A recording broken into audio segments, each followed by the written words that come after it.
video, what we're going to be doing is we're going to be taking this W124 200 that I picked up today.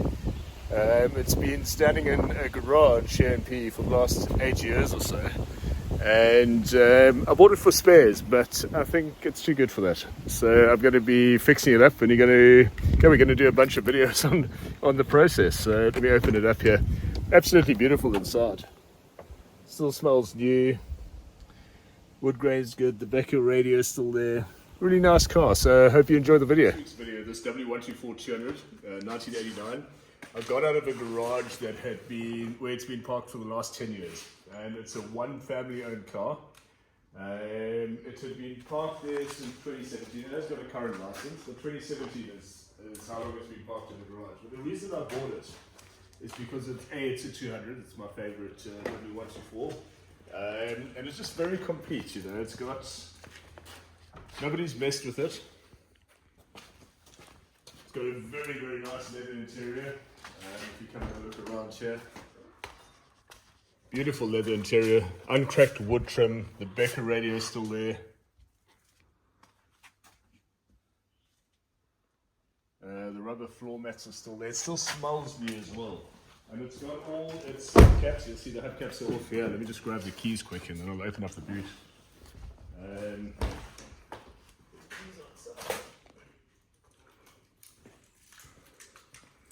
So it's got all its hubcaps. So I think the first thing I'm going to do is I'm going to work on getting it running. But before I do that, I obviously want to drain out all the fuel. So it's got all the hubcaps, even a spare set here, a really nice one. So that's all here. Just very, very dusty, as you can see. And no rust that I can see other than a bit of surface rust from parking inside there, just on the edge of the screen, which will get sorted out. But other than that, and a bit on the front screen here. Other than that, no, nothing. So it's going to be a lot of fun. I'm hoping it's something, well, I know the 124 car engines quite well, so I'm going to work through it. Obviously get the fuel drained out first before we go down that route of trying to get it started. So get the fuel drained out, get it running. It's going to need new tires, it's going to need new shocks, I reckon. It's going to need all its fluids changed, brake fluid, all of that. The coolant is still nice and green, the oil's still good, the gearbox oil is good. Brake fluid's a bit dirty from standing, so I definitely want to get that done, but get everything flushed out. But yeah, the things that I like in it is just, you know, this blanket's still here on the body. The bumper isn't cracked. The star's still here. It obviously needs orange indicators.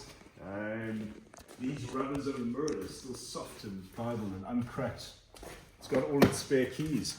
It's got the Becker radio as well. Those overlay mats, let me just open up here. But just a really, really nice interior. Can't remember the last time I saw one with an uncracked wood trim there. Hey, Bella? Yeah. So going to be a lot of fun. So yeah, this is what it looks like now. And as I work through it, we'll update it and enjoy the video. What's happening today? Okay, so what I've done is I've obviously just taken off this little air filter thing to make sure that that isn't blocked. And then I've taken off the old fuel filter, the old fuel lines that go from the fuel pump. And I'm going to run because obviously I don't want to pump all the dirty fuel from the tank. And I don't want to drain the tank if I can't get it running. So what I'm doing is I'm just running a new fuel line into this little jerry can of petrol. And I'm going to see if it fires like this and whether that pump's actually working. That's the first objective. I don't know if we've got a strong enough battery, but I'm going to try with this here. So let's see how it goes. What's happening now? Okay, so when we set up that whole thing and connected the carb to the new fuel, got inside, turned on the ignition, and the lights on the radio and stuff switched on, the cluster was completely blank. So nothing switched on there, none of the cluster lights.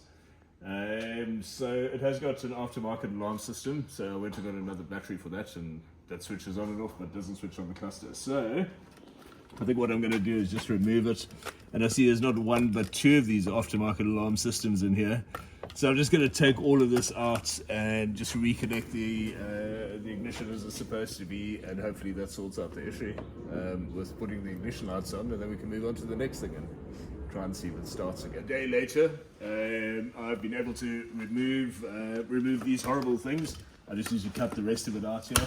and it's a real result. Because now if I put on the ignition, the cluster lights come on. So obviously I haven't put it back together. I want to see if it cranks. I don't even know if I've got the right battery, so we're going to try and do that and see if it actually starts up. Crank away, Bills. Okay. So what I'm doing here now, I'm just taking the clean fuel from here. I'm trying to fill the filter. Obviously the battery is very low.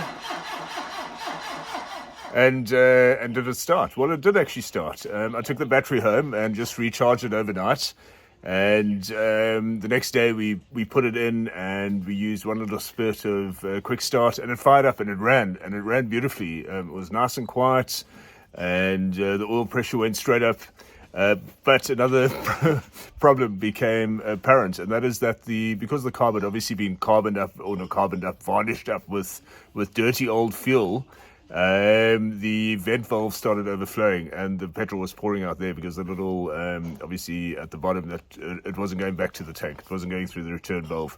And so it was pumping out there. So we quickly disconnected the battery. I didn't have a chance to film it. But what I have done is I've pulled that carburetor off, and here it is here. I brought it home.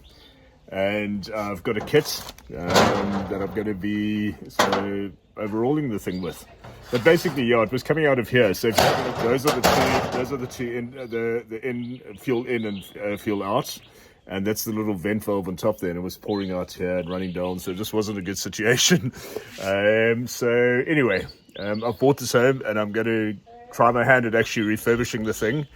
And that'll be a separate video that I'll put up independently of this one. But watch out for episode 2 of the W124. Once this is done, hopefully today, during the course of the next week, I'm going to put it back on the car and then work through the next thing. And we'll put up a video of that as well. And hopefully the 124 lives on.